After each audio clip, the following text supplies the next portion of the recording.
पूछते हुए भैया नरसिंह जी कहाँ रहते हैं, नरसिंह मेहता कहाँ रहते हैं। लोगों ने कहा वहां चले जाओ जहां महात्माओं की भीड़ लगी हो, जहां ताल मृदंग बज रहे हो, वहीं समझ लेना नरसिंह जी रहते हैं। ये ब्राह्मण गए तो वहां जाके क्या देखते हैं, वो 16 सूरदास श्री नरसिंह मेहता जी और अनेक संत जो है बड़े आनंद पूर्वक प्रेम पूर्वक भगवान नाम संकीर्तन कर रहे हैं। गोविंद जय जय गोपाल जय जय। तो हाथ में चिट्ठी लिए हुए आते देखा तो जो साधु आए हुए थे कीर्तन में, उन्होंने सबने क्या विचार किया, वो सब सोचने लगे शायद किसी सेठ ने निमंत्रण भेजा होगा, क्योंकि कभी कभी कोई निमंत्रण आ जाता था तो निमंत्रण में जाए तो बढ़िया प्रसाद प्राप्त हो जाता।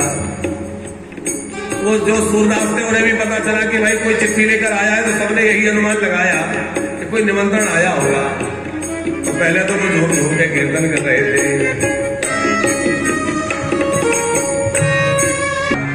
सबने नरसिंह जी से पूछा किस बात की चिट्ठी आई है। नरसिंह जी मुस्कुराए और कहा भैया किसी सेठ की जो निमंत्रण नहीं आया है, ये तो हमारी बिटिया रानी नानी बाई के यहां से जो है सूचक का निमंत्रण आया है। अब जो है ब्राह्मण देवता आए हैं, इनको भोजन जमाना है, तो जाओ कुछ थोड़ा प्रसादी की व्यवस्था करो, कुछ लेकर आओ भिक्षा। अब ब्राह्मण मन में विचार कर रहे थे कहां फंस गए, यहाँ तो कुछ भी व्यवस्था नहीं है, चारों ओर साधु ही साधु बैठे हैं, खाने पीने का कुछ इंतजाम दिखाई नहीं दे रहा, और उसमें भी नरसिंह मेहता कह रहे हैं कि कुछ मांग लाओ। मन में ऐसा विचार कर रहे थे, उसी समय श्री ठाकुर जी वहां पधार गए। ठाकुर जी जो है किसी साधु के रूप में आए और आकर के उन्होंने ऐसा भोजन का प्रबंध किया कि ब्राह्मण देवता ने ऐसा जीवन में कभी भोजन किया ही नहीं था, ऐसा भोजन कभी स्वाद में लिया ही नहीं था, ऐसा अद्भुत रस, ऐसा भोजन उनको प्रदान किया गया कि खाते खाते वो तो तृप्त हो गए और सोचते हैं कि एक कैसा रसोई है, कहां से रसोई ऐसी रसोई बनी। खूब दक्षिणा दी और वो प्रसन्न होकर ब्राह्मण विदा हुए। अब नरसिंह जी सोचने लगे इस पत्रिका क्या करें, तो अपने ठाकुर जी को रख दी। सोचा ठाकुर जी रक्षा करेंगे, मेरे सावर सेठ जो है वही इसकी रक्षा करेंगे, सावल शाह जो करना होगा वही करेंगे। संतों ने याद दिलाया, मेहता जी नरसिंह जी जो माघ शुक्ल सप्तमी की बात कही थी वो नजदीक आ रही है। अब हम लोगों व्यक्ति का समय खराब होता है, मानी देखो नरसिंह जी का समय खराब नहीं, और पैसा पास ना हो तो क्या स्थिति होती है। जब पैसा पास नहीं होता है तो कोई साथ नहीं देता है। पूरे नगर में एक भी व्यक्ति नरसिंह जी के साथ जाने तैयार नहीं हुआ। सब सोचते हैं कि इसके पास तो कुछ है नहीं, इसके साथ जाके क्या हम अपनी हंसी कराएंगे, वहां जाके हमारे उपहास होगा, क्या लेके आए तो क्या उत्तर देंगे। और बड़े भाई ने तो स्पष्ट कह दिया हमसे तुम्हारा कोई रिश्ता नहीं है, यहां आने की कोई आवश्यकता नहीं है, हम तुम्हारे ना साथ जाएंगे और ना तुझसे कोई रिश्ता रखना चाहते। नरसिंह जी मन में सोचते हैं हमें संसार के रिश्तों से करना भी क्या है, हमारा रिश्ता तो गोविंद से है, वो ठाकुर जी हमारे हैं, उनके हमारा रिश्ता तो इन संतों से है, क्योंकि ये संत भगवान के प्यारे हैं, और जो भगवान के हैं वो हमारे, क्योंकि भगवान हमारे हैं तो भगवान के जो है वही हमारे हैं। तुलसीदास जी कहते हैं मानहो सब ही राम के नाते। मैं किसी को कुछ मानता हूं तो श्री राम जी के नाते, क्योंकि जो राम के भक्त हैं वो हमारे पूज्य हैं। नरसिंह जी को लगता है जो प्रभु के भक्त है ये संत ही मेरा परिवार है। उन 16 सूरदासों से कहा भाई हम लोग चले, वो तो साहस तैयार हो गए, हाँ चलिए, लेकिन चलेंगे कैसे। बोले ठीक है किसी से बैलगाड़ी उधार मांग लेते हैं। बैलगाड़ी लेने गए, पर जिसके भी घर जाते लोग बहाना बना लेते, टाल देते, दे तो देते, मगर क्या करें, अभी अभी हमने वहां भिजवा दी, ऐसा हो गया वैसा हो गया, लोग बात को घुमा देते। एक इनके कोई पुराने मित्र थे, उनके पास गए बड़ी आशा लेकर के, भाई ये तो निश्चित बैलगाड़ी दे देंगे। उसने मना तो नहीं किया पंकज जी, और उसने कहा घर के पीछे जो है खेत में गाड़ी रखी है, ले जाओ। और वो गाड़ी ऐसी थी कि एक आध वर्ष से उसका उपयोग नहीं हुआ, पहिए भी ढीले, लकड़ियां भी सब चरमर कर रही है, और टूटी फूटी सी गाड़ी। नरसिंह जी ने कहा चलो कोई प्रबंध तो हुआ, उसी को जैसे तैसे बांध बूंद के रस्सियों से कील लगाकर तैयार करके, और अब बैल, बोले बैल तो मेरे पास है नहीं। पूरे नगर में घूमते रहे बैल, किसी ने कहा कि ले जाओ, तो ऐसे बैल दिए जो उठ के खड़े भी नहीं हो सकते, एकदम बुढ़े हो चुके, दांत टूट चुके, ठीक से खा पी नहीं पाते। बड़ा परिश्रम करके नरसिंह जी ने और उन साधुओं ने सींग पकड़ के, पूंछ पकड़ के उन बैलों को खड़ा किया। अब आप विचार करो कि जो बैल खड़े नहीं हो पा रहे वो गाड़ी लेके कैसे चलेंगे। लेकिन नरसिंह जी को कोई ना हर्ष है, ना विषाद है, ना ये मन में है कि मेरा कोई सहयोग क्यों नहीं कर रहा है। वो तो यही सोचते हैं अच्छा है, लोग जितना अधिक मुझे अपमानित करेंगे, लोग जितना अधिक मुझे उपेक्षित करेंगे, उतना गोविंद के और नजदीक जाता जाऊंगा, और मेरे ठाकुर जी की उतनी कृपा कर देगी। यदि संसार हमसे चिपक रहा है तो समझ लो कि भैया अभी हमारे ठाकुर जी दूर हैं। जब ठाकुर जी नजदीक आते हैं तो संसार दूर भागने लगता है, क्योंकि संसार अपना स्वार्थ देखता है, और जो संसार के मतलब का है वो भगवान के मतलब का नहीं रहता, और जो भगवान के मतलब का बन गया वो ज्यादा संसार के मतलब का नहीं रहता, तो वो राधा गोविंद का बन जाता है। हाँ, भगवत कृपा प्राप्त करके वो समाज सेवा का, समाज कल्याण का कार्य करता है, फिर ठाकुर जी उससे जो कार्य करा दे वही करता है। अब तो जो है टूटी फूटी गाड़ी और वह बूढ़े बैल, उनको लेके चले। प्रियादास जी अपने छप्पे में वर्णन करते हैं, चले गाड़ी टूटी सी उभय बूढ़े बैल जोरी, पहुंचे नगर चोर बुझ कहीं जाएंगे। चले गाड़ी टूटी सी उभय बैल, उभय बूढ़े बैल जोरी, दोनों बैल बूढ़े हैं, और गाड़ी में बैठ गए। तो सामान क्या रख लिया झुचक के लिए? एक बोरा गोपी चंदन, एक झोला में भर के कंठी माला, एक गठरी बांध के कंटोपा, टोपा लगाते थे ना नरसिंह जी, और कमंडलू, तूमा, ताल, तमूरा, मृदंग, शालिग्राम जी, ये सब बैलगाड़ी में रख लिया। सोलह सूरदास बैठ गए, कोई मृदंग बजा रहा है, कोई करताल बजा रहा है, और कीर्तन करते करते चले। सब बढ़िया गाड़ी में बैठ गए और गाड़ी में कीर्तन करते हुए चल रहे हैं कि गोविंद जय जय, अरे गोविंद जय।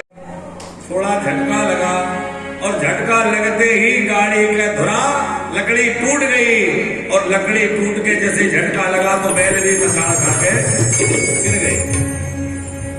अब अचानक गाड़ी का पहिया टूटा तो क्या हुआ, गाड़ी में रखा हुआ चंदन तुमा जो सामान था वो भी सब यहां वहां बिखर गया। अब सोचने लगे अब क्या करें,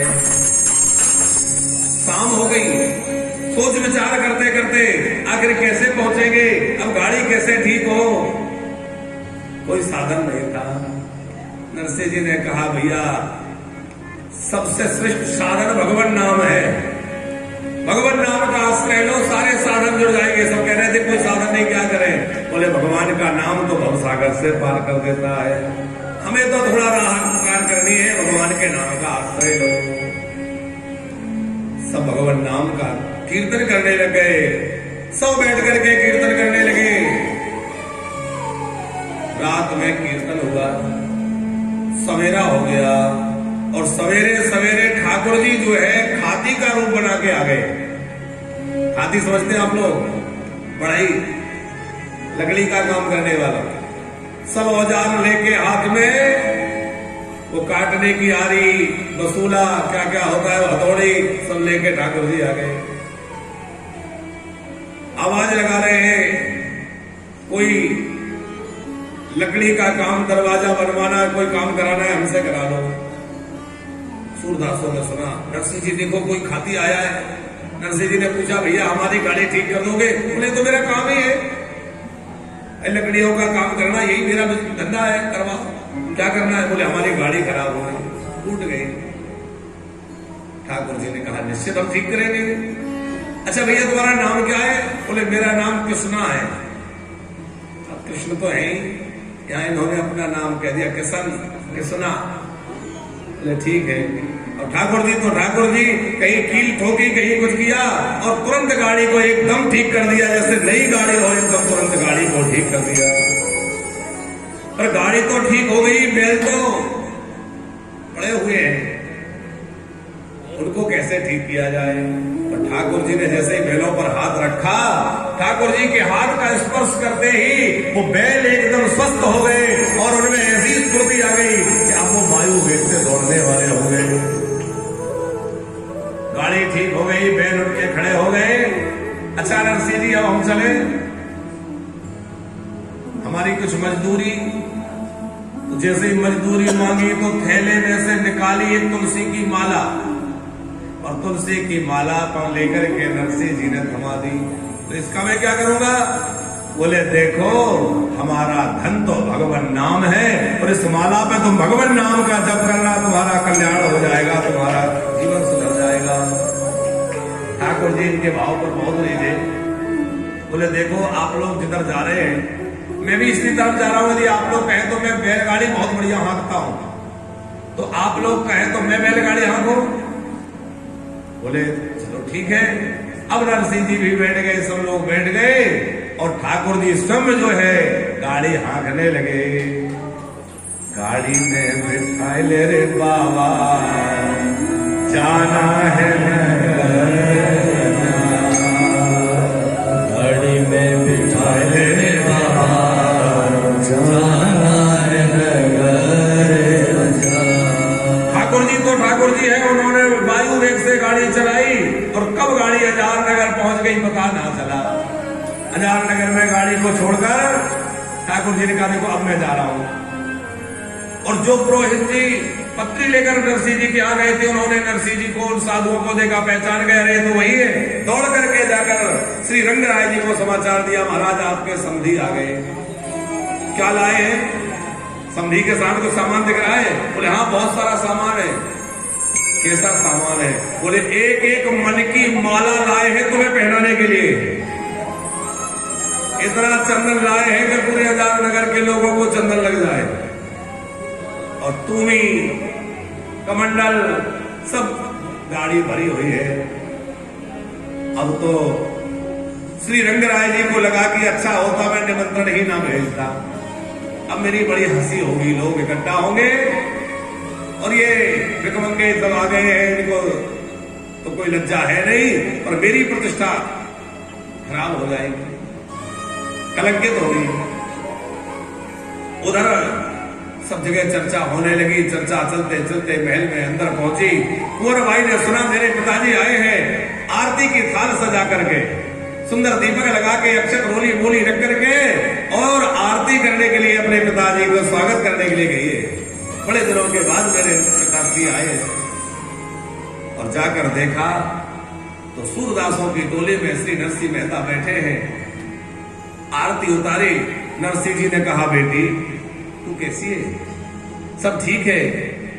रोते हुए कुंवरी भाई नरसिंह जी के हृदय से लगी, पिताजी आप ठीक है, माताजी ठीक है, सब कुशल क्षेम हुआ।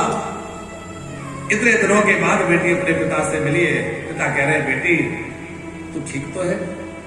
और उसके बाद नरसिंह जी ने हंसते हंसते कहा बेटी तू थोड़ा सा चावल लाई है, थोड़ा सी मूली लाई है, इनसे क्या होगा?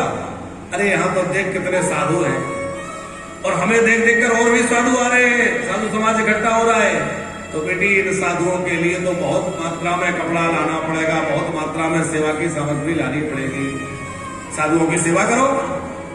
और ऐसी बात सुनते ही जो स्त्रियां कुंवारी बाई के साथ गई थी मंगल गीत गाते हुए, वो सब व्यंग करने लगी, तरह तरह की बातें करने लगी।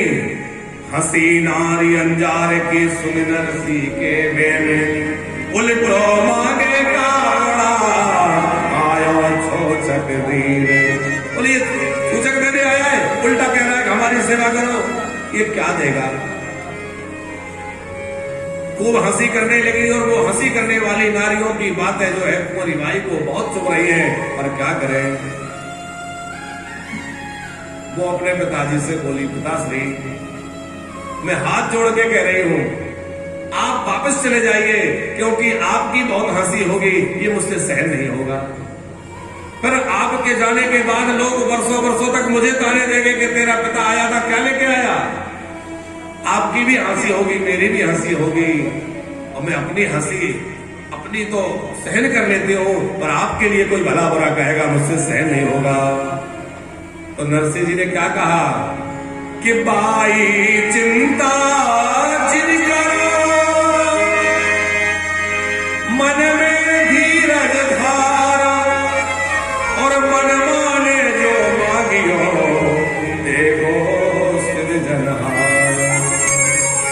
बेटी तू चिंता क्यों कर रही है। अरे बेटी अभी तेरा भाई आ रहा होगा, हमारे सावरिया सेठ आ रहे होंगे, और सावल शाह जब पधारेंगे तो पर किसी बात की कमी नहीं रह जाएगी। तू चिंता मत कर, वो बड़ा दयालु है, वो अवश्य आएगा। और बेटी सुन, तू जा और जाकर के अपनी सासू से कह देना कि चिट्ठी लिख दे, उसमें जितनी सामग्री लेना है, इनको जो मंगवाना है, जो आवश्यकता हो सब लिख दे। मुझे भरोसा है मेरा सावन शाह आएगा और सब कुछ चुका देगा। बेटी भी जानती है पिताजी भगवत भक्त है, निश्चित ठाकुर जी लज्जा रखेंगे, पर मन डर रहा है।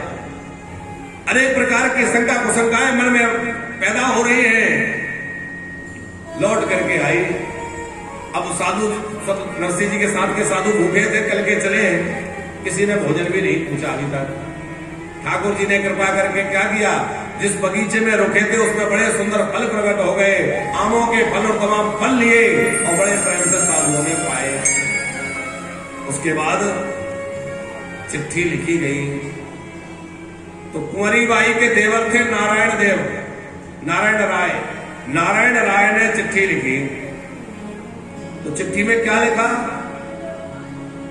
बोले गणेश जी के सहित पंच देवताओं के लिए जो है 5-5 पोशाकें चाहिए, 1.25 लाख रुपए की दक्षिणा चाहिए, साथ में नगर भर के जितने देवालय हैं उन सब के लिए पोशाक चाहिए, दक्षिणा चाहिए। और गांव में नगर में अबाल वृद्ध जितने लोग हैं, बालक वृद्ध नर नारी सबके लिए 5-5 वस्त्र चाहिए। और वो तो सब सोच रहे थे कि ये सब मिलने वाला तो कुछ है नहीं, बस एक व्यंग है, लिखना ही तो है। तो जिसकी कल्पना में जो आया वो लिखवाने लग गया। किसी को याद आया, बोले हाँ ये भी लिखो। किसी के मन में आया ये होना चाहिए, बोले ये भी लिखो। तो जिसकी कल्पना में जो आया वो सभी वस्तुएं लिखी जाने लगी। परिवारजनों को रत्न जटित वस्त्र होना चाहिए, सबको मोहरों की भेंट होना चाहिए, चांदी सोनी के बर्तन होना चाहिए, और नगर में जितने हाथी घोड़े बैल हैं उनके लिए भी जो है मोतियों की लड़ियां, मोतियों की मालाएं होनी चाहिए, रेशमी वस्त्र होना चाहिए। इतना कुछ लिख दिया कि कल्पना से परे हो गया। अब वो चिट्ठी कुंवरी बाई को थमा दी, जा अपने पिता को दे दे, कहना ये सब चाहिए। कुंवरी बाई लेकर के आई। वो जान गई कि ये सब लोग व्यंग कर रहे हैं, मेरे पिताजी ये सब कैसे करेंगे। अब तो कुंवरी बाई कुछ उदास होने लगी थी, क्या किया जाए। अपने पिता के पास आई और पिताजी से कहा, पिताश्री ये चिट्ठी भिजवाई है। नरसिंह जी ने उस चिट्ठी को थोड़ा ही देखा, पूरा पढ़ा नहीं। कहा, बेटी जा और जाकर के अपने सासू से फिर कहना कि ये चिट्ठी वापस भेजी है कि कोई वस्तु भूलवश रह गई हो तो लिख दो, क्योंकि बाद में मिलेगा नहीं, जो लिखा है वही मिलेगा। सासू तो क्रोध में भरी थी, उसने कहा कि 2 पत्थर और लिख दो। तो प्रियादास जी ने तो लिखा कि 2 पत्थर मंगवाए, लेकिन श्री गणेश दास भक्तिमाली जी पूज्यपाद महाराज श्री जी ने तो लिखा है, बोले उसने लिखा कि पैर धोने के लिए चांदी की सिला और नहाने के लिए सोने की सिला चाहिए। कि सुनत ही आई देखी मुँह पेराई फेरी दाम नहीं कि तुमने क्यों कहा आई के, और चिंता जनी करो जाए सासु ढिगे डरो, लिखी कागज में धरो अति उत्तम अगाए के, कहीं समझाए सुन निकट रसायो टिकी और परिहास लिखो गाँव सुन साई के। सब लिख दिया। अब वो पत्थर भी लिख दिए, चिट्ठी लाकर दी, और चिट्ठी लाकर के देकर के कुंवारी भाई पिताजी से बोली, पिताश्री अभी भी समय है, आप लौट जाइए, बहुत हंसी होगी, आप लौट जाइए। और कितनी बढ़िया बात कह रही है कि तुम पे तो कछु जी से नहीं, सूरा साथ आया है, फाटा कपड़ा टूटे गाड़ी बैल पुरातन लाया है। तुम पे तो कछु जी से नहीं, तुम पे तो कछु जी से नहीं, सूरा साथ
काम तो मेरे सेठ जी का है। किसका? बोले द्रुपद सुता को चीर बढ़ायो। अरे बेटी तू क्यों इतना चिंता कर रही है, अधीर हो रही है, जरा विचार कर।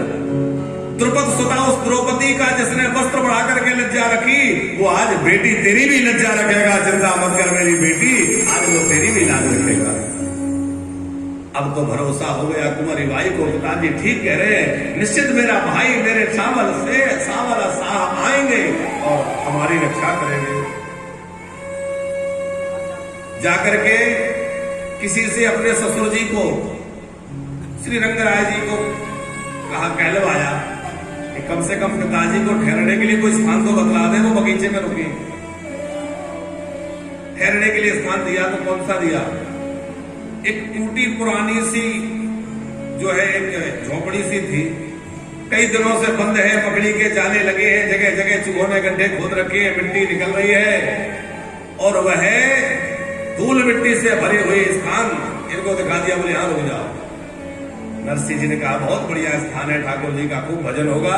उसी को झाड़ पहुंचकर नरसिंह जी ने उनके साधुओं ने ठीक कर लिया और उसी में पर्दा डाल करके अपना स्थान बना करके और वहीं आसन ठाकुर जी का लगा दिया।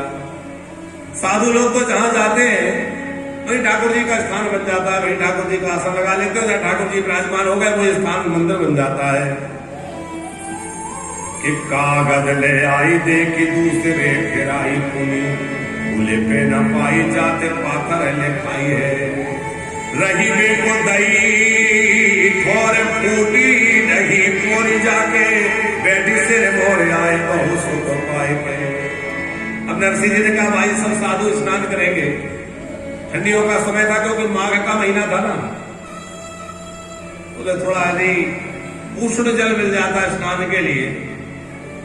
तो समधन ने सुना कि गर्म जल मांग रहे हैं, उसने ऐसा पानी खोलवाया, माता जी खूब पानी खोला दिया, और खोलता भया पानी भेजा, बोले कहो कि जाओ इससे नहाओ। नरसिंह जी ने देखा ये पानी तो खोल रहा है, इससे कैसे स्नान करेंगे। तो लोगों से कहा भैया थोड़ा ठंडा जल, सामान्य जल मिल जाए, इसमें मिलाने के लिए गर्म जल में ठंडा मिलाना पड़ेगा कि नहीं। लोगों ने हंसी करते हुए कहा अरे आप तो बड़े भगत हैं, और इतने बड़े भगत के लिए ये कोई बात है, आप तो बहुत बड़े भगत हैं, तो ऐसा करो भगवान से कहो वर्षा कर दे, पानी हो जाएगा, ठंडा हो जाएगा। और जैसे इन्होंने सुना तो कहा कि ठीक है, यदि तुम लोग यही चाहते हो तो ऐसा किया जाए। इन्होंने राग मल्हार गाना आरंभ किया अपना एक तारा लेकर के, और जैसे ही मल्हार गाना आरंभ किया तो घुमड़ घुमड़ के बादल आने लगे, मेघ इकट्ठा होने लगे, गर्जना होने लगी, और उसी समय जो है जोर की वर्षा आरंभ हो गई। बोले भक्त नरसिंह की जय हो, भक्त वत्सल भगवान की जल पे पठायो भले माधि के छटा, जल पे बढ़ाया भले माधि के उठायो, भाई बरसा रसायो समूह के कोठरी सावरिया के बरदास दियो नारे, ले बजाई तार भेष आगने।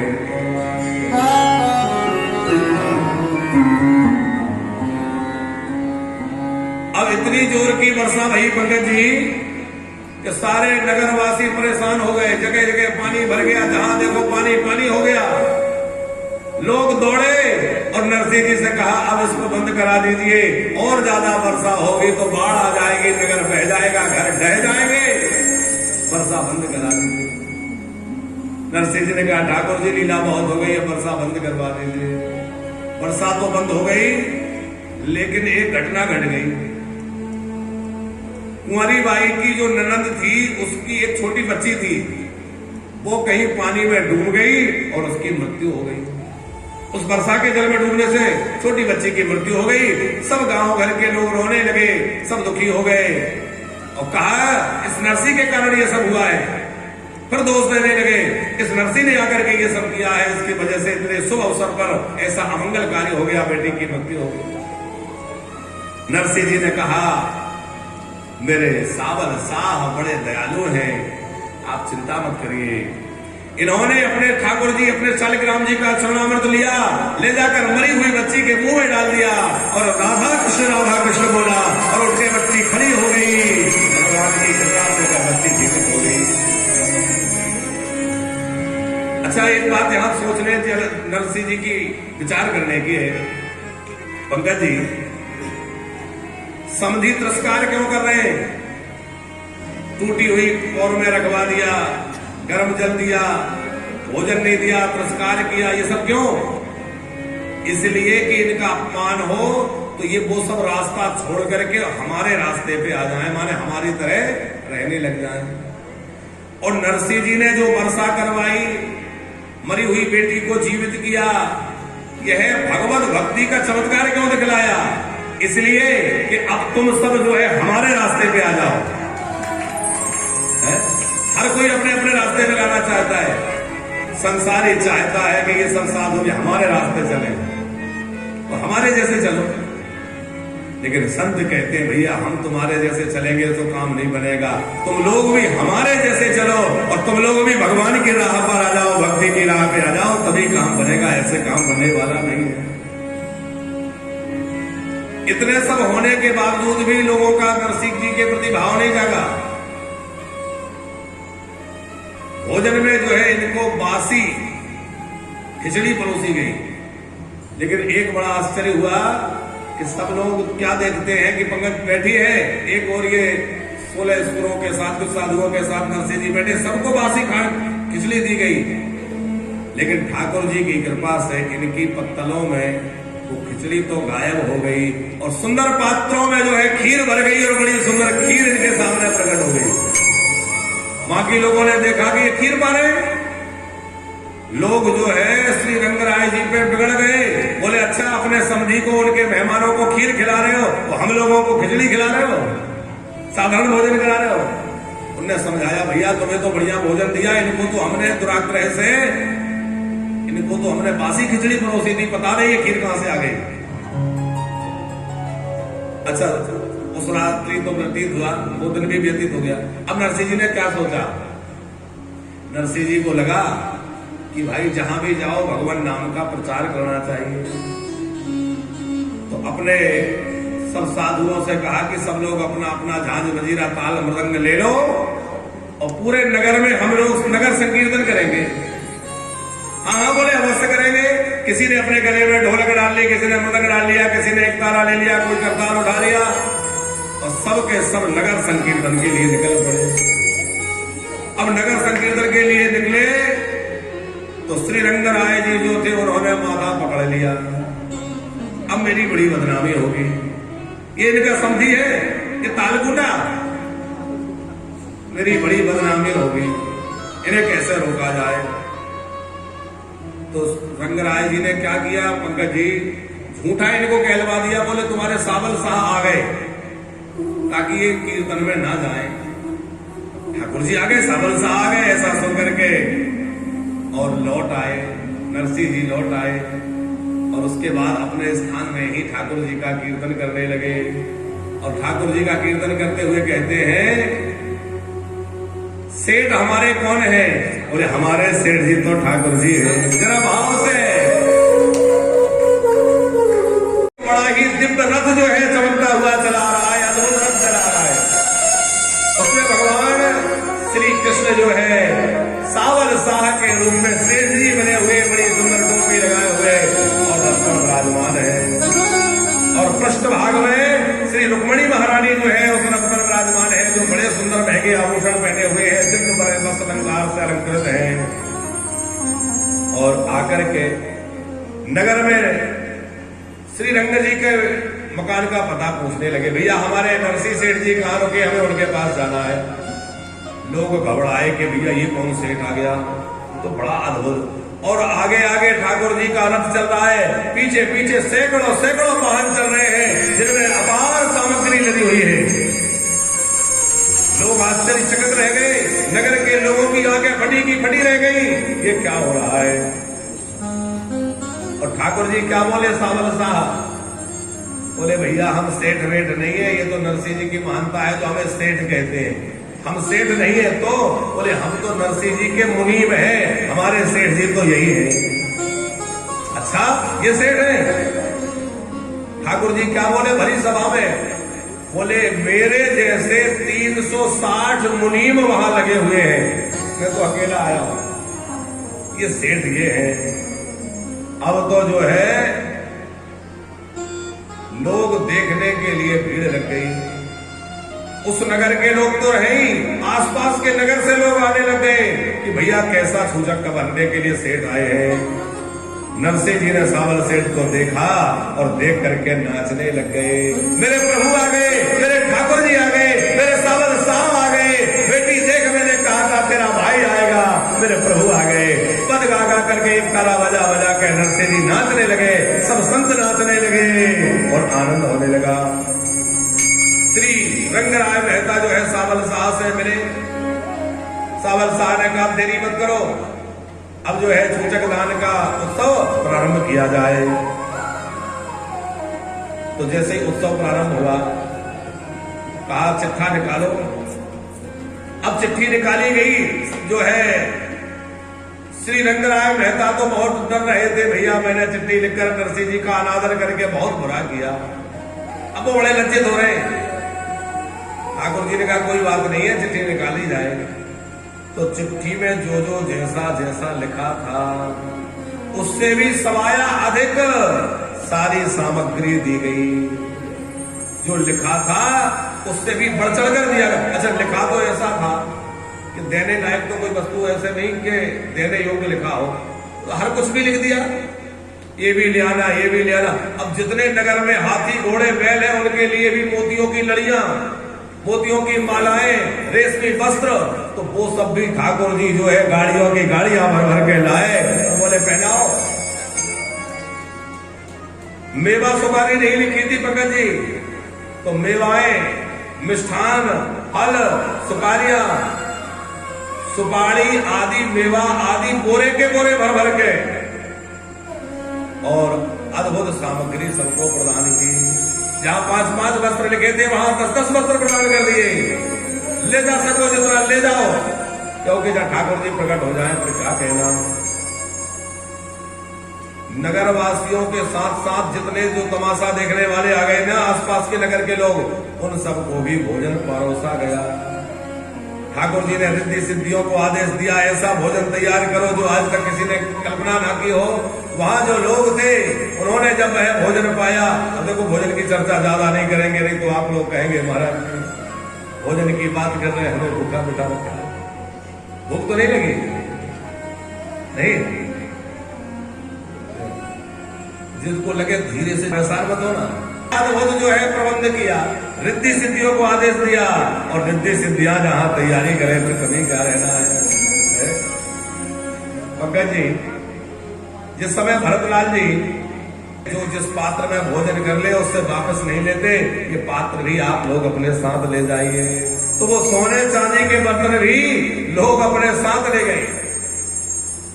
इतना प्राप्त किया जो जीवन में कभी सोचा नहीं था। और सब कुछ देने के बाद ठाकुर जी ने क्या किया, वो 2 शिलाएं लिख दी थी ना, वो गुस्से में लिख दिया कि 2 शिलाएं भी भेज देना।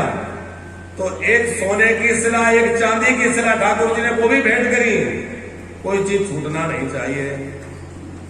अब सब कुछ दे दिया ठाकुर जी, दे करके खूब आनंद करके सबको दक्षिणा दे के सबको परितोष करके आनंद करके वहां से विदा हुए। और ठाकुर जी विदा हुए तो एक घटना हुई, जो नाम की सूची बनाई गई थी उसमें से कोई एक स्त्री का नाम नगर में से रह गया था, जिसका नाम भानीबाई। प्रियादास जी ने लिखा है कि भानीबाई नाम की एक महिला जो थी वो उस सूची से छूट गई, उनको कुछ नहीं मिला। वो बहुत नाराज हो गई, कुंवरी बाई को आके भला बुरा कहने लगी, तेरे पिता ने सावर ने सबको दिया, मुझे छोड़ दिया। अब वो रोने लगी, गालियां देने लगी। नरसिंह जी से आकर के कुंवरी बाई ने कहा कि आप इसके लिए कुछ कर दीजिए। वो बोली नहीं, जिसने सबको दिया है वही मुझे देगा, उसी के हाथ से लूंगी। वो तो रूठ गई। नरसिंह जी ने प्रभु को फिर बुलाया और नरसिंह जी की पुकार सुन के हमारे गोविंद पुनः दौड़ के आए और आकर के पुनः अपने हाथों से उसको दिया। और फिर ठाकुर जी ने एक और लीला करी। ठाकुर जी ने स्वर्ण मुद्राओं की वर्षा कर दी उस नगर में। सोने की मुद्राएं बरसने लग गई, धन की वर्षा हो गई, वस्त्रों की वर्षा हो गई। वस्त्रों की वर्षा कभी सुनी नहीं होगी आपने, लेकिन यहाँ लिखा है पट बरसने लगे, मोहरें बरसने लगी, रत्न आभूषण तरह तरह की मणि माणिक बरसने लगे, मणि मुक्ता जैसे ओला बरसते ऐसे बरस रहे थे। और उससे कुंवरी बाई के जो विरोध करने वाले, उपहास करने वाले थे, उनको खूब चोट भी लगी। नहीं भले सोने की मोहरें हीरे जवाहरात पर ऊपर से गिरेंगे तो चोट तो लगेगी। चोटिल भी हुए और सब जो है चरणों में गिर गए, क्षमा कर दीजिए। लेकिन यहाँ एक घटना ये हुई कि कुंवरी बाई ने कहा कि अब मैं इस ससुराल में नहीं रहूंगी, अब मैं पिताजी के साथ जाऊंगी। पिताजी ने कहा बेटी जैसी तुम्हारी इच्छा। बोली जहां भगवान का विरोध, भक्ति का विरोध, संतों का विरोध होता हो, वहां चाहे जैसा ढल उठ रहा हो वहां नहीं रहना चाहिए। देखो पति का परित्याग स्त्री को नहीं करना चाहिए। पति चाहे जैसा हो, श्री कृष्ण ने गोपियों से कहा है कैसा भी पति हो उसका त्याग नहीं करना चाहिए। दुस्सीला दुर्भगो वृद्धो जडो यधनो पतिस्त्रिभिर्नः तप्य लोकेशो भिर्पातके लोकेशो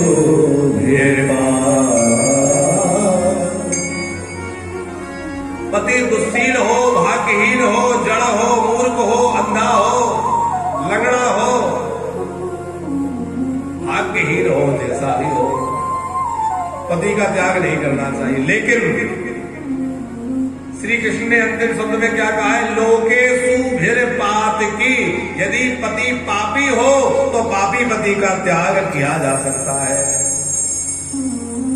प्रमाण तजो पिता प्रहलाद विभीषण बंधो भरत महेंद्री बलि गुरु तजो कंद ब्रजवानी भय मोद मंगलकारी।